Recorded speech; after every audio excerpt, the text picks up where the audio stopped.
정도원 의원님, 보수의 위기다. 정권 교체되면서 보수가 괴멸의 위기에 처해 있다. 네, 좀 전에 말씀드렸지만은 보수나 진보나 다 개혁을 해야지 자기 할 일을 하는 건데 예.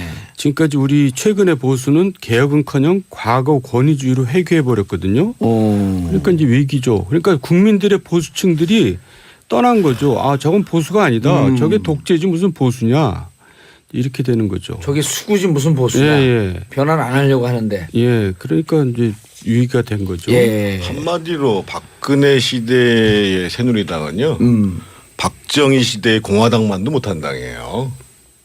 아. 사실 80년대 이후에 예를 들면 민정당 그 당시 이제 전두환의 민정당이 예. 있었잖아요. 그 이후에 3다 합당을 해서 이제 민주자유당이 돼서 민자당이 YS 됐고. 세력, 예. 뭐 JP 세력, 그다음에 이제 신한국당이 됐고, 그다음에 다시 이게 한나라당이 됐잖아요. 민주당하고 예. 합쳐져 가지고. 그래서 사실은 많은 변화를 가 있었고 특히 MB 때는 예. 당내 소장파들이 뭐 제가 서명 연판장 넣을 때 많을 때는 한 80명 정도 받아가지고 예를 들면 뭐 정동기 감사원장 내정 이런 거 다 날려버렸거든요. 예. 그러다가 이제 박근혜 정부 때 새누리당은 반대로 박근혜 정부가 원내대표를 선출된 원내대표를 날려버리는 그렇죠. 그런 정당이 돼버렸으니까 예. 안 망할 수가 없는 거죠. 그러니까 지금까지 소위 보수당이 안에 소장파, 쇄신파 이런 개혁파가 항상 있었거든요. 주류는 아니었지만 그러다가 이제 위기에 닥치면 소장파들이 전면에 나서서 당을 좀 이제 혁신시키면서 쇄신하고 선거에서 이기고 뭐 이랬는데 이명박 박근혜 정부를 거치면서 이제 소장파가 거의 소멸돼 버렸죠. 특히 예. 박근혜 정부 와서는 소장파가 없어져 버렸어요.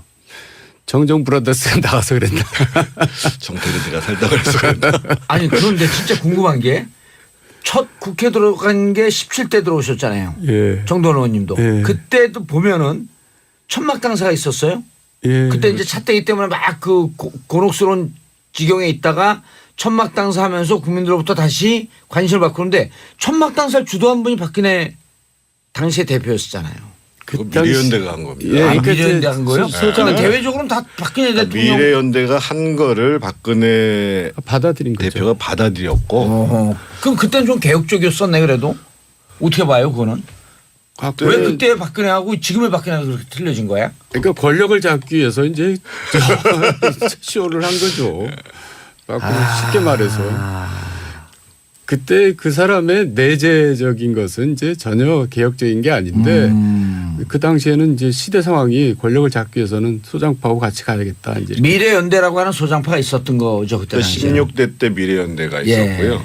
17대 때 뭐 푸른 모임이니 뭐 여러 가지 의원 모임이 있었고 18대 때 이제 뭐 민번 21을 비롯해서 이제 여러 또 이제 그래서 뭐 보수당을 끊임없이 개혁하려고 하는 소장파들의 노력이 있었다. 그렇죠. 그러니까 그 당시 당내의 다른 의원들이 보기에는 예.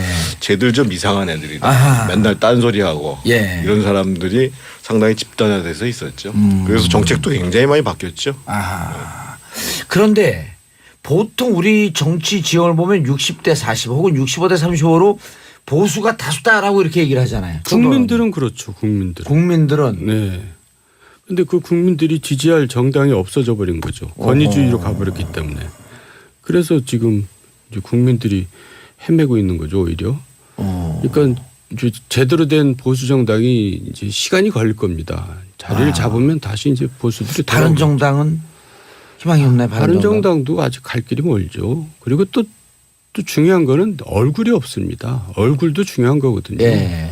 그러니까 이제 개개인으로 보면은 그게 괜찮은데 그 전체를 대표할 수 있는 이 상징적인 얼굴이 없기 때문에 이제 힘을 못 얻는 거고 또 개개인들도 사실 그 뭐랄까 역량에 이제 한계가 있는 거죠. 예. 일단 당명부터가 안 좋아요. 바른정당이 뭐예요? 그러니까 안 살아도 예를 들면 무슨 재미있는 정당, 무슨 행복 추구 정당 이런 건 몰라도 예. 바른정당. 바른 생활 하겠다는 거 아니에요? 아니까 교만한 거죠. 이름 자체가. 오호. 국민들이 볼 때 별로 바라다고 두 분들이 생각해요. 돌아갈 정당이 없는 것 같은데 자유한국당 다니고 다른 정당도 안 되고. 그래서 지금 방황하고 있잖아요. 아니 그러니까 두 분 했고 정정당당 이런 거 하면 안 될까? 아니, 저희들은 지금 낭인 신세가 돼가지고. 저희들은 더 반성해야죠. 예. 3395님 대한민국에 지금 진정한 보수가 있나요? 국회의원들이 제발 국민을 아래로 보지 말았으면 합니다. 자 이제 한 달 34일 됐나요? 문재인 정부 출범한 지. 오늘 아침에 하는 KSY 여론조사는 89%까지 지지가 나왔어요. 예. 어떻게 보세요 한 달? 그러니까 이제 탈권이 예. 감성 정치의 한 달이었는데 예. 그 높은 지지율이 나올 수밖에 없죠. 그래서 예, 이제 국정 감성 동력이 확보되고 있다고 보는데 그렇다 그래서 지금 위협 요인이 사실 있습니다. 앞으로 이제 국회가 벌어지면은 여러 가지 여소야대 전국의 한계 예. 또 인사 혼선이 지금 아직 해결이 난망이잖아요. 그리고 또 북한 도발, 한미동맹 악화 같은 안보 불안도 상존하고 있고 또 이제 개혁에 대한 반발, 특히 중소상공인들이 반발하니까 그 문제가 있죠. 그다음에 부동산 시장과 가계부채 불안이 이제 또 닥쳐오고 있고 그래서 사실은 문재인 정부의 앞날이 결코 그렇게 밝다고 저는 보지는 않습니다. 지금까지는 예. 탈권이 감성 정치로 많은 그 국민의 그 이제까지 눌려있던 감정을 좀 건드려주긴 했지만 예. 막상 정책으로 가게 되면 첩첩산중이다. 네, 그렇습니다. 오늘부터가 저는 고비인 것 같아요. 대통령께서 이제 국회에 가서 시정연설을 하신다고 2시에 하시잖아요. 예. 근데 어제는 이제 오늘 모든 신문이 얘기하는 것처럼 장관, 차관 다 이제 앞으로 이제 이 문캠프 코드 인사로 갔다 이렇게 얘기를 나오는 상황이고 그리고 실제로 국회에서는 지금 이제 이미 진행된 인사청문회와 특히 추경안에 대해서 예. 상당히 이제 문제를 제기하고 있는 상황인데 이 문제들을 어떻게 풀어가느냐에 따라서 예. 정권이 계속 힘을 갖고 갈 수 있는가 그렇지 못한가가 갈려지지 않나 합니다. 87년 이후 취임한 대통령으로서 가장 빠른 시간 안에 34일 만에 국회를 간다. 전격적인 국회 방문. 그 부분에 대해서 어떻게 생각하세요? 그 자유한국당의 정우택 원내대표는 뭐 그 소통이 아니라 쇼통이다라고 예, 얘기를 그러겠죠. 하는데 저는 그 굉장히 좋은 모습이기는 한데 국회에 가서 시정 연설을 하는데 어떤 내용으로 할 것인가가 내용. 중요하다고 보여지거든요. 형식보다. 앞에 우리 뉴스픽에서 기자분들 세 분께서 이제 그 추가 경정 예산 관련해 가지고 예. 이제 말씀이 있으셨는데 이게 이제 헌법 56조에 보면은 포괄적으로 정부가 예산 변경을 할 필요가 있을 때에는 할 수 있다. 이렇게 헌법에 나와 있어요. 그런데 하위 법령에 보면 국가재정법이라고 있는데요. 그 명료하게 이 규명을 해놨습니다. 세세하게. 예를 들면 전쟁, 잔원 대규모 재해, 경기 침체, 대규모 실업. 그래서 이번에 이제 대규모 실업에 해당한다 이렇게 얘기를 하는데 네. 이 법을 누가 만들었냐면요. 2006년 12월 달에 노무현 정부 때 제정한 법입니다. 예. 국가재정을 보다 더 견고히 운영할 필요가 있다고 해서 그래서 사실은 야당도 그동안 이제 지금 현재 집권당도 제가 기억하기로는 MB 정부 때도 한 그 집권하자마자 4조 5천억 편성할 때 엄청나게 반대를 했어요. 그리고 이제 박근혜 정부 때 2번에 걸쳐서 이제 추경 편성됐을 때도 굉장히 반대가 심했고요. 예. 근데 저는 솔직히 이렇게 얘기할 필요가 있을 것 같아요. 대통령께서 엄밀하게 얘기해 보면 현재의 국가재정법에는 맞지 않습니다. 하지만 이 청년 일자리를 위해서 이 문제를 하는데 이 과거 정부가 세워놓은 예산을 가지고 이 정부가 운영을 해야 되는 상황이거든요. 그래서 예, 그렇죠. 아예 국가재정법에 정권이 바뀌면 정권이 하고 새로운 정부가 하고자 하는 내용에 따라서 예산 변경이 가능하다라고 추가하든지 아니면 국가재정법의 요건을 조금 완화하든지 그런 문제에 대해서 국회의원들한테 솔직하게 얘기를 하면 아하. 저는 국가재정법을 좀 개정을 하든지 아니면 그렇죠. 좀 확대 해석을 해주든지. 예. 그러니까 과거에는 반대했었는데 이런 예. 식으로 예산 편성하는 걸 반대했었는데 내가 집권하니까 이게 편성 받아들여야 된다 얘기가 아니라 과거 편성에도 사실은 문제가 있었고 예. 하지만 특히 새 정부가 들어와서는 할 필요가 있었기 때문에 재정법을 좀 바꿀 필요가 있습니다. 예. 그래 이번에 추경을 좀 동의해 주시고 요 재정법을 좀 바꾸자. 그리고 예를 들면 이번 추경 같은 경우도 지금 많은 부분에서 문제가 되는 측면이 이제 공무원들 지금 이제 12,000명. 그렇죠. 예. 특히 중앙정보 4,500명 하는데 예. 그 예산은 시험 보는 예산 80억을 배정한다는 거잖아요. 그렇죠. 근데 사실은 새로운 공무원직을 만드는 문제, 국회라는 데가 어차피 이제 세심하게 예산을 검토하는 데니까. 그래서 저는 앞에 예를 들면 뭐 청년 실업, 노인 일자리, 보육 뭐 이런 예산과 관련해 가지고는 하도 예. 저는 대통령도 그렇고 지금 여당도 그렇고 그 문제 공공부문 특히 공무원 일자리 문제에 대해서는 우리 한번 다시 생각할 수도 있다. 이런 정도의 자세면 훨씬 대화가 원활하지 않을까. 왜 그러냐면 공무원을 한번 임명하면 최소한 30년은 근무한다고 봐야 되잖아요. 그렇죠. 그럼 이분들에 대한 봉급뿐만 아니라 연금이나 여러 가지 이제 부가적인 비용이 들어가잖아요. 그게 이제 수십조가 되는 겁니다. 그러니까 예. 다음 정부에 그거를 다 부담을 지우는 거거든요. 그러니까 그런 부분에 대해서는 사실 무리가 있죠. 그러니까 그런 부분에 대해서는 공약으로 내세우긴 했지만 지금 여야가 머리를 맞대고 좀 심도 있게 논의할 필요가 있겠다. 그리고 이 이제 얘기를 하시는 건가요? 그리고 이제 민간도 지금 구조조정을 해야 될 판인데 예. 공공 부분도 구조조정을 해야 되는데 구조조정은커녕 더 키운단 말이죠. 그러니까 그것도 좀 앞뒤가 안 맞는 부분도. 알겠습니다. 그러니까 저는 예. 협치라는 게요. 결국은 이제 사전에 협의를 하거나 예. 내가 제안한 갖고 있는 공약. 정책 공약 이것도 변경할 수 있다. 예. 그러니까 협치가 되려면 내가 주장한 거를 다 받아주십시오. 도와주십시오. 이게 아니라 나도 양보할 게 있고 나도 야당한테 줄 게 이만큼 있으니 예. 우리 그걸 잘 타협을 봅시다. 이게 협치 아니겠어요? 알겠습니다. 두 분이 이제 또 보수의 품격이니까 자유한국당에서 패키지 D를 제안했어요. 장관 임명 강행하면 추경 협조 못한다. 그 정우택 원내대표는 오참 간담회도 불참하겠다. 이 태도는 어떻게 보세요? 그거는 참 웃기는 거죠. 아니 대통령이 상임위원장하고 오찬 간담회를 하겠다고 그러는데 예. 아니, 그 자리에 앉아가지고 얘기를 하면 될 거 아니겠어요. 그 자리에 앉아서. 그렇지 피하지 말고. 아까 제가 말씀드렸던 것처럼 국가재정법 옛날에 노무현 정부에서 만든 거고 예. 그리고 당신들 야당일 때 다 반대한 거 아니야. 뭐 이렇게 얘기를 하든지. 예. 그래서 그리고 당신들 반대하고 우리들도 찬성해달라 그러냐? 이게 마의 앞뒤가 안 맞는 거 아니냐? 그러면서 이제 얘기를 이제 맞춰가는 거죠. 근데 아니 대통령이 새로 돼서 국회에 예. 가서 시정연설 한 다음에 상임위원장들한테 밥을 같이 먹겠다고 그러는데 뭐 옛날처럼 뭐 내가 얘기할 테니까 받아주십시오. 이것도 아니잖아요. 예. 하는 얘기를 좀 듣겠다. 아 근데 대화를 안 하겠다고 그러는 게 말이 되는 소리예요, 이게. 그러니까 옛날 야당이 좀 그랬었거든요. 그러니까 똑같이 하는 거죠. 뭐 상임위원장 하셨었잖아요. 예. 근데 만약 지금 상임위원장이면 어떻게 하시겠어요? 당연히 저 만나서 얘기를 하고 예. 거기서 오히려 할 얘기를 하는 게 더 효과적인 피하지 것 같죠. 말고. 예. 그러니까 대화는 피하는 게 아닌데. 예. 지금 오히려 더 몰리겠죠. 그걸 피하는 사람들이. 그리고 또 이제 대통령 입장에서도 친하잖아요. 좀 연락 좀 전화해 주시면 안 될까?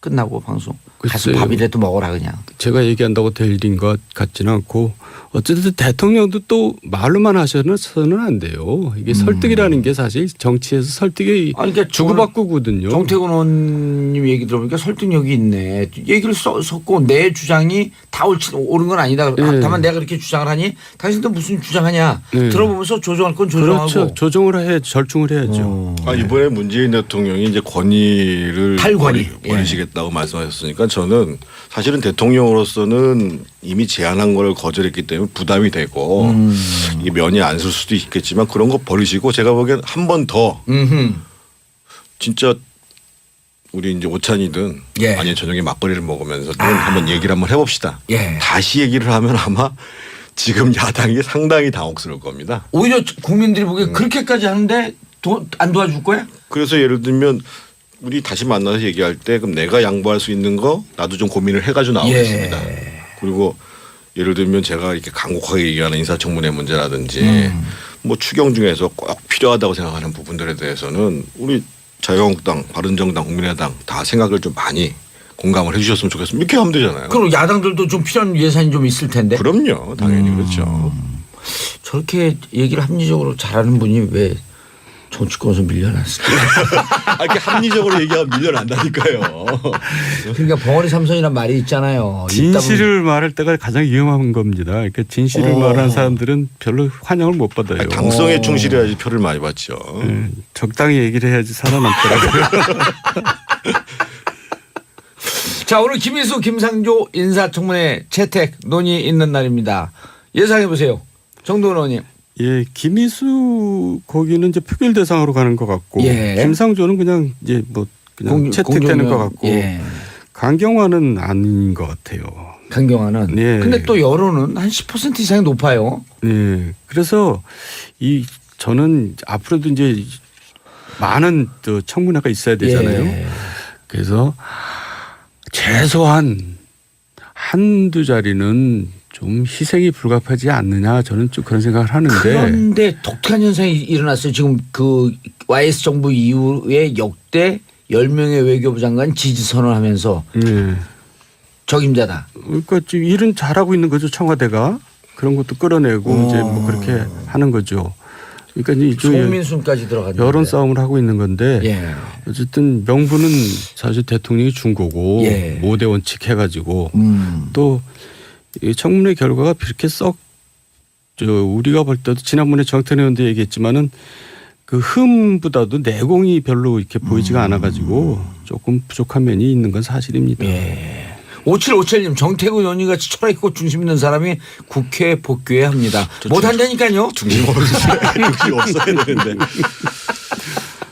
근데 저 하나 좀 덧붙이고 예. 싶은 게요. 그러니까 이제 어쨌든 국민들의 여론을 가지고 정치를 하는 건 맞는데 제가 조금 의외스럽던 것은 김상조 공정거래위원장 후보자가 잘 살아왔죠. 예. 근데 청문회가 끝난 다음에 여러 가지 어려움이 있으니까 같이 동료들이 쭉 서명을 해가지고 발표를 해요. 그리고 이번에도 강경화 후보자가 어려움에 처하니까 전직 장관들이 쭉 서명을 해서 발표를 해요. 예. 그래서 이게 좀 안 좋게 보면 청와대가 여론을 움직여가지고 정치를 하려고 하는 거 아니냐. 그러니까 자칫 그렇게 본인들이 했어도 오해받을 지금 수 있는. 시점에 있어서는 여론이 아니라 사실은 야당을 잘 설득할 수 있는 거기에 보다 더 깊은 대화를 나누는 자세가 필요할 텐데 예. 제가 보기에는 조금 오바가 아닌가 싶은 생각이 있어요. 정도원 의원님 권력의 중심에 있다가 뭐 며칠 안 되고 쑥 나오긴 했지만 이번에 이런 말이 많이 돌았었잖아요. 협치하면서 야당에게도 장관 자리 한두 개 정도 제안할 수 있지 않겠냐라고 하면서 언론에 많이 나왔었어요. 만약 그렇게 해서 각 당에 한 명 정도씩 이렇게 추천 제안을 받았었으면 상황이 조금 더 부드럽게 넘어가지 않았을까요? 야당에서 추천하지는 않았겠죠. 그렇게 해도. 정당에서 추천해달라고 요청을 해도요? 예. 정당에다 개인을 가서 예. 뽑아오는 게 아니라 예, 의원들 중에 야당에서는 거기에 응하지 않았을 거고요. 이제 대신에 문재인 대통령께서 한 것은 예. 이제 국민의당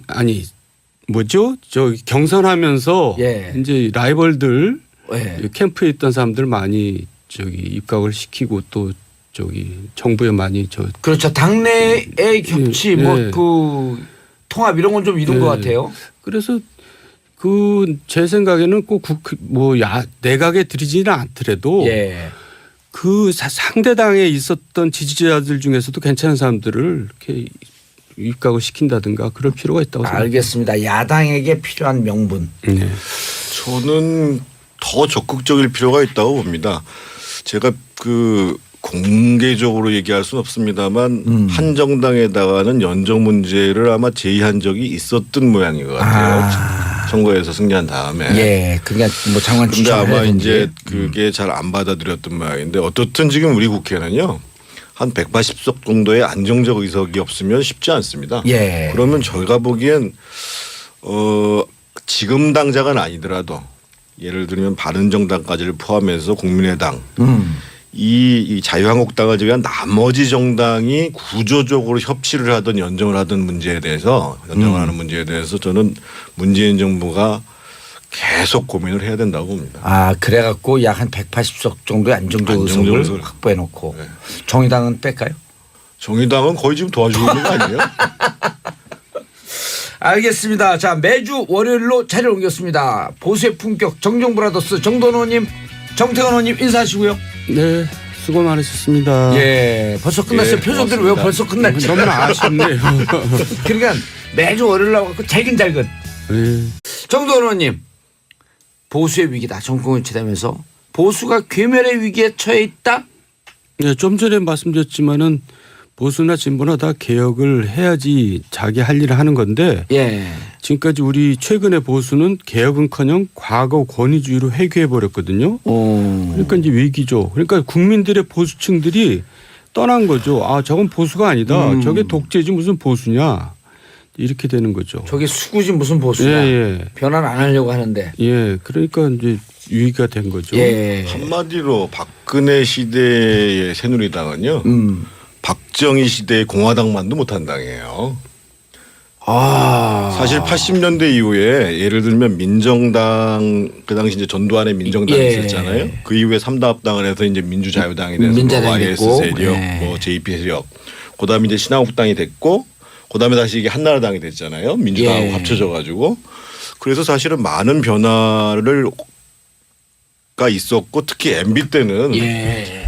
당내 소장파들이 뭐 제가 서명 연판장 넣을 때 많을 때는 한 80명 정도 받아가지고 예를 들면 뭐 정동기 감사원장 내정 이런 거 다 날려버렸거든요. 예. 그러다가 이제 박근혜 정부 때 새누리당은 반대로 박근혜 정부가 원내대표를 선출된 원내대표를 날려버리는 그렇죠. 그런 정당이 돼버렸으니까 예. 안 망할 수가 없는 거죠. 그러니까 지금까지 소위 보수당이 안에 소장파, 쇄신파 이런 개혁파가 항상 있었거든요. 주류는 아니었지만 그러다가 이제 위기에 닥치면 소장파들이 전면에 나서서 당을 좀 이제 혁신하고 혁신시키면서 쇄신하고. 선거에서 이기고 뭐 이랬는데 이명박 박근혜 정부를 거치면서 이제 소장파가 거의 소멸돼 버렸죠. 특히 예. 박근혜 정부 와서는 소장파가 없어져 버렸어요. 정정 브라더스 대규모 재해, 경기 침체, 대규모 실업. 그래서 이번에 이제 대규모 실업에 해당한다 이렇게 얘기를 하는데 네. 이 법을 누가 만들었냐면요. 2006년 12월 달에 노무현 정부 때 제정한 법입니다. 예. 국가재정을 보다 더 견고히 운영할 필요가 있다고 해서. 그래서 사실은 야당도 그동안 이제 지금 현재 집권당도 제가 기억하기로는 MB 정부 때도 한 그 집권하자마자 4조 5천억 편성할 때 엄청나게 반대를 했어요. 그리고 이제 박근혜 정부 때 두 번에 걸쳐서 이제 추경 편성됐을 때도 굉장히 반대가 심했고요. 예. 근데 저는 솔직히 이렇게 얘기할 필요가 있을 것 같아요. 대통령께서 엄밀하게 얘기해 보면 현재의 국가재정법에는 맞지 않습니다. 하지만 이 청년 일자리를 위해서 이 문제를 하는데 이 과거 정부가 세워놓은 예산을 가지고 이 정부가 운영을 해야 되는 상황이거든요. 그래서 예, 그렇죠. 아예 국가재정법에 정권이 바뀌면 정권이 하고 새로운 정부가 하고자 하는 내용에 따라서 예산 변경이 가능하다라고 추가하든지 아니면 국가재정법의 요건을 조금 완화하든지 그런 문제에 대해서 국회의원들한테 솔직하게 얘기를 하면 아하. 저는 국가재정법을 좀 개정을 하든지 아니면 그렇죠. 좀 확대 해석을 해주든지. 네. 그러니까 과거에는 반대했었는데 이런 예. 식으로 예산 편성하는 걸 반대했었는데 내가 집권하니까 이게 편성 받아들여야 된다 얘기가 아니라 과거 편성에도 사실은 문제가 있었고 예. 하지만 특히 새 정부가 들어와서는 할 필요가 있었기 때문에 재정법을 좀 바꿀 필요가 있습니다. 예. 그래 이번에 추경을 좀 동의해 주시고 요 재정법을 좀 바꾸자. 그리고 예를 들면 이번 추경 같은 경우도 지금 많은 부분에서 문제가 되는 측면이 이제 공무원들 지금 이제 12,000명. 그렇죠. 예. 특히 중앙정보 4,500명 하는데 예. 그 예산은 시험 보는 예산 걸릴 겁니다. 자리를 잡으면 다시 이제 보수들이 다른 돌아오고. 정당은 희망이 없나요? 다른 정당도 아직 갈 길이 멀죠. 그리고 또 중요한 거는 얼굴이 없습니다. 얼굴도 중요한 거거든요. 예. 그러니까 이제 개개인으로 보면은 그게 괜찮은데 그 전체를 대표할 수 있는 이 상징적인 얼굴이 없기 때문에 이제 힘을 못 얻는 거고 또 개개인들도 사실 그 뭐랄까 역량에 이제 한계가 있는 거죠. 예. 일단 당명부터가 안 좋아요. 바른정당이 뭐예요? 안 살아도 예를 들면 무슨 재미있는 정당 무슨 행복 추구 정당 이런 건 몰라도 예. 바른정당. 바른 생활 하겠다는 거 아니에요? 아니까 교만한 거죠. 이름 자체가. 오호. 국민들이 볼 때 별로 바라다고 두 생각해요. 분들이 돌아갈 정당이 없는 것 같은데 자유한국당도 아니고 다른 정당도 안 돼요. 그래서 지금 방황하고 있잖아요. 아니 그러니까 두 분 했고 정정당당 이런 거 하면 안 될까? 아니 저희들은 지금 낭인 신세가 돼가지고 저희들은 또 반성해야죠. 예. 3395님 대한민국에 지금 진정한 보수가 있나요? 국회의원들이 제발 국민을 아래로 보지 말았으면 합니다. 자 이제 한 달 34일 됐나요? 문재인 정부 출범한 지. 오늘 아침에 하는 KSY 여론조사는 89%까지 지지가 나왔어요. 예. 어떻게 보세요 한 달? 그러니까 이제 탈권이 예. 감성 정치의 한 달이었는데 예. 그 높은 지지율이 나올 수밖에 없죠. 그래서 이제 예, 국정 감성 동력이 확보되고 있다고 보는데 그렇다 그래서 지금 위협 요인이 사실 있습니다. 앞으로 이제 국회가 벌어지면은 여러 가지 여소야대 전국의 한계 예. 또 인사 혼선이 지금 아직 해결이 난망이잖아요. 그리고 또 북한 도발, 한미동맹 악화 같은 안보 불안도 상존하고 있고 또 이제 개혁에 대한 반발, 특히 중소상공인들이 반발하니까 그 문제가 있죠. 그다음에 부동산 시장과 가계부채 불안이 나가서 그랬나? 정태근이가 살다 그래서 그런다. 아니 그런데 진짜 궁금한 게 첫 국회 들어간 게 17대 들어오셨잖아요. 예. 정도원 의원님도. 예. 그때도 보면은 천막 당사가 있었어요.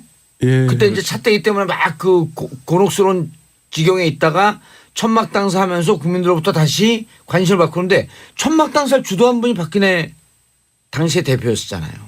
그 미래연대가 한 겁니다. 예. 아, 그러니까 미래연대 한 거요? 소장은 대외적으로는 다 박근혜 대통령. 미래연대가 한 거를 박근혜 받아들인 거죠. 대표가 받아들였고 어허. 그럼 그때는 좀 개혁적이었었네 그래도. 어떻게 봐요 그거는? 왜 그때 박근혜하고 지금의 박근혜가 그렇게 틀려진 거야? 그러니까 권력을 잡기 위해서 이제 쇼를 한 거죠. 쉽게 말해서.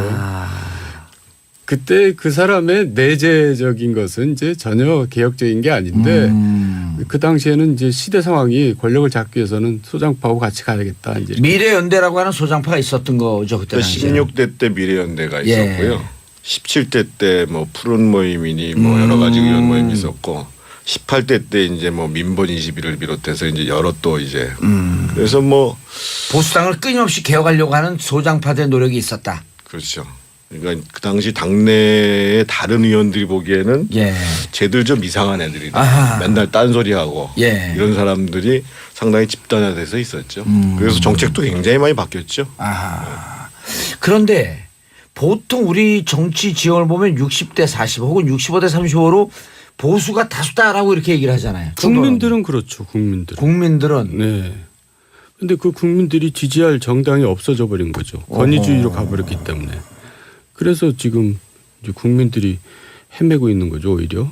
그러니까 이제 제대로 된 보수 정당이 이제 시간이 이제 또 닥쳐오고 있고 그래서 사실은 문재인 정부의 앞날이 결코 그렇게 밝다고 저는 보지는 않습니다. 지금까지는 예. 탈권이 감성 정치로 많은 그 국민의 그 이제까지 눌려있던 감정을 좀 건드려주긴 했지만 막상 정책으로 가게 되면 첩첩산중이다. 네, 그렇습니다. 오늘부터가 저는 고비인 것 같아요. 대통령께서 이제 국회에 가서 시정연설을 하신다고 2시에 하시잖아요. 예. 근데 어제는 이제 오늘 모든 신문이 얘기하는 것처럼 장관, 차관 다 이제 앞으로 이제 이 문캠프 코드 인사로 갔다 이렇게 얘기를 나오는 상황이고 그리고 실제로 국회에서는 지금 이제 이미 진행된 인사청문회와 특히 추경안에 대해서 예. 상당히 이제 문제를 제기하고 있는 상황인데 이 문제들을 어떻게 풀어가느냐에 따라서 예. 정권이 계속 힘을 갖고 갈 수 있는가 그렇지 못한가가 갈려지지 않나 봅니다. 87년 이후 취임한 대통령으로서 가장 빠른 시간 안에 34일 만에 국회를 간다. 전격적인 국회 방문. 그 부분에 대해서 어떻게 생각하세요? 그 자유한국당의 정우택 원내대표는 뭐 그 소통이 아니라 쇼통이다라고 예, 얘기를 그러겠죠. 하는데 저는 그 굉장히 좋은 모습이기는 한데 국회에 가서 시정 연설을 하는데 어떤 내용으로 할 것인가가 내용. 중요하다고 보여지거든요. 형식보다. 앞에 우리 뉴스픽에서 기자분들 세 분께서 이제 그 추가 경정 예산 관련해 가지고 예. 이제 말씀이 있으셨는데 이게 이제 헌법 56조에 보면은 포괄적으로 정부가 예산 변경을 할 필요가 있을 때에는 할 수 있다.